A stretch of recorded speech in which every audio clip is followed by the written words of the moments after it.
25 metre কাপড় যে মূল্যে ক্রয় করে সেই মূল্যে 20 মিটার কাপড় বিক্রয় করলে শতকরা কত লাভ বা ক্ষতি হবে। আমরা ধরে নিব 25 মিটার কাপড়ের ক্রয় মূল্য X টাকা। তাহলে 25 মিটার কাপড়ের বিক্রয় মূল্যটাও আমরা পেয়ে যাব। দেখি ধরে নিই আমরা ধরি 25 মিটার কাপড়ের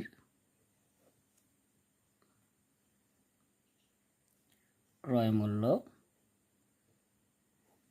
X টাকা।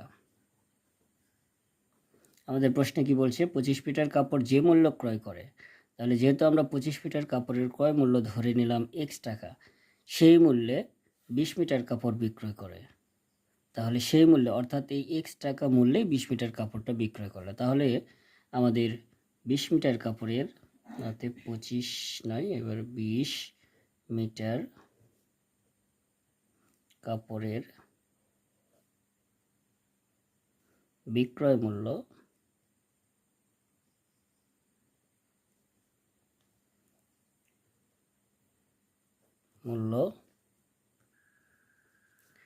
X টাকা।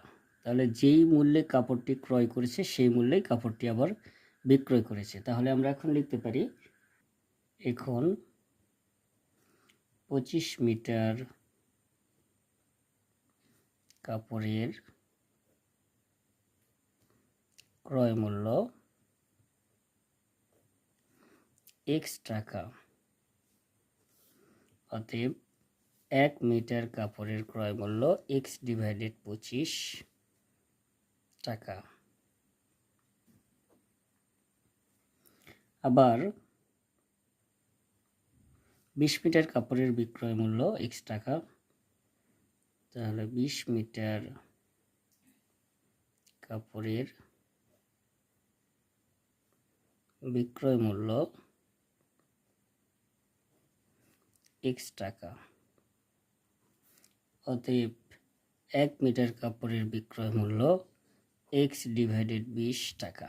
এখানে আমাদের ক্রয় মূল্য অপেক্ষা বিক্রয় মূল্যটা বেশি, সুতরাং এখানে লাভ হয়েছে। লিখব এখানে ক্রয় মূল্য অপেক্ষা বিক্রয় মূল্য বেশি হওয়ায় লাভ হয়েছে। ক্রয় মূল্য অপেক্ষা বিক্রয় মূল্য বেশি হওয়ায় লাভ হয়েছে। অতএব লাভ সমান সমান X/20 বিয়োগ X/25 টাকা।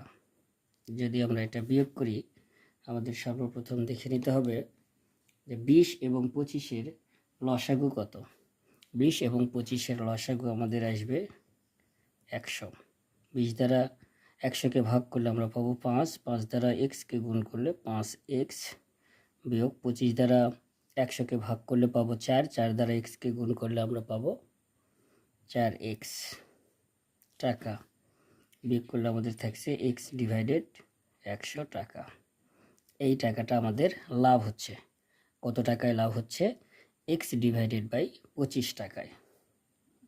তাহলে লিখি X/25 টাকায়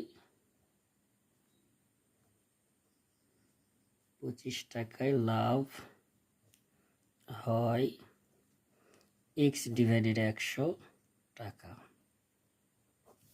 অতএব 1 টাকায় লাভ হয়, এখানে আমাদের 25টা উপরে যাবে, X নিচে আসবে, X গুণ 25 ডিভাইডেড 100 গুণ X টাকা।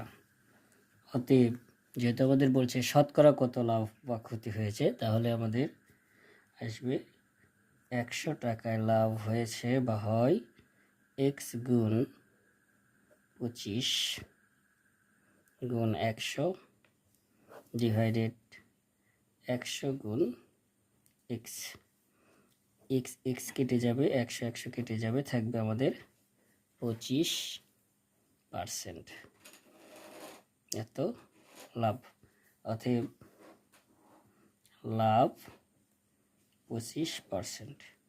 উত্তর এ হচ্ছে আমাদের কাঙ্ক্ষিত অ্যান্সার।